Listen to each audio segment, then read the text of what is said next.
In this video, I'm going to be showing you how you can reset your Spotify password on mobile. So the first thing you need to do is go to a web browser on your phone, and in this case I have Google Chrome open, but this will work in any browser. And then you want to go ahead and go to google.com and then type in reset Spotify password, and I'll go ahead and tap on that.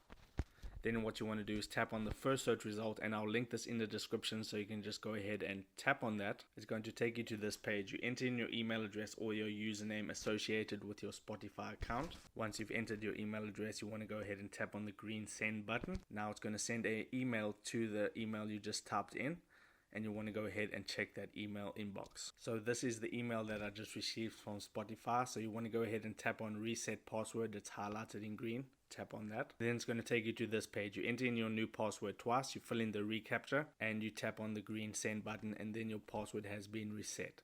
So if you got some value out of this video, then I would appreciate it if you smash that like button and consider subscribing, because I'm uploading how-to videos about social media and your favorite apps every single day. So with that being said, I'll see you in my next video.